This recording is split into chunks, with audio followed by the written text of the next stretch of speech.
mempersiapkan diri untuk SNBT 2025 dan masih bingung berapa sih daya tampung program studi yang kamu incar? Nah, jangan sampai salah strategi ya.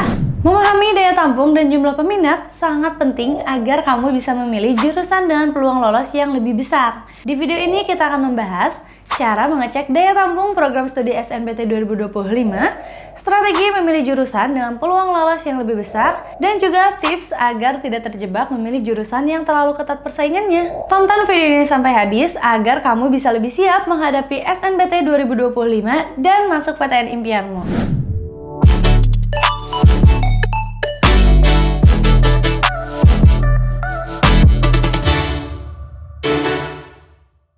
Apa itu daya tampung dalam SNBT?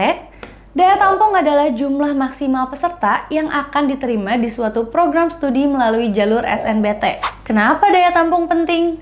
Karena daya tampung menunjukkan seberapa besar peluang masuk ke program studi yang bakalan kamu pilih. Dan juga dapat membantu kamu memilih jurusan dengan persaingan yang lebih ringan, serta memberikan gambaran tentang tingkat keketatan jurusan di PTN tertentu. Selain daya tampung, kamu juga harus memperhatikan jumlah peminat tahun sebelumnya untuk mengetahui tingkat persaingan di jurusan tersebut.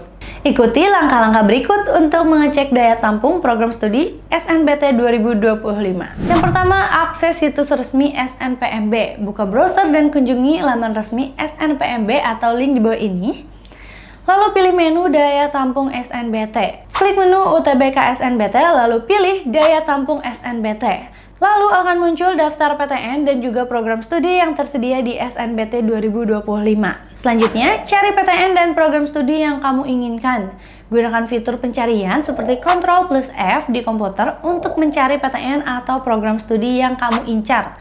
Lalu, klik Lihat Prodi untuk melihat daftar jumlah peserta daya tampung dan juga jumlah peminat tahun sebelumnya. Selanjutnya, analisis peluang masuk. Bandingkan daya tampung dengan jumlah peminat di tahun sebelumnya. Jurusan dengan peminat yang lebih sedikit dan daya tampung yang lebih besar biasanya memiliki peluang lebih tinggi. Lalu, bagaimana cara memilih jurusan yang meningkatkan peluang lolos? Yang pertama, kamu bisa perhatikan tingkat keketatan jurusan. Jurusan dengan daya tampung besar tetapi peminat sedikit memiliki peluang lebih besar.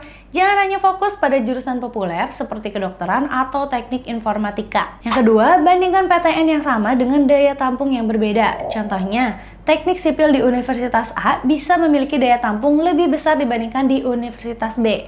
Cari PTN dengan jurusan incaran yang memiliki daya tampung yang lebih besar. Yang ketiga, pilih jurusan yang sesuai minat dan juga kemampuan. Jangan hanya memilih jurusan karena daya tampung besar, pastikan juga sesuai dengan kemampuan dan minat kamu ya. Yang keempat, pertimbangkan alternatif program studi. Beberapa program studi memiliki materi yang mirip tetapi tingkat persaingannya lebih rendah. Misalnya, teknik geologi bisa menjadi alternatif dari teknik perminyakan. Administrasi publik bisa menjadi alternatif dari manajemen. Jangan lupa untuk mempertimbangkan lokasi PTN dan juga prospek kerja setelah lulus ya. Persiapkan dirimu dengan Smartbook Cerebrum, buku dengan panduan terlengkap dengan soal SNBT. Dalam Smartbook ini pembahasannya lengkap dan juga strategi menjawab dengan cepat. Selain itu, kamu juga bisa dapat bonus tryout berbasis CAT agar terbiasa dengan sistem ujian yang sebenarnya. Beli sekarang juga di link di bawah ini, atau kamu bisa juga membeli Smartbook ini di online store lainnya. Jangan lupa like, share, dan juga subscribe untuk update terbaru seputar SNBT 2025. Sampai jumpa di video berikutnya.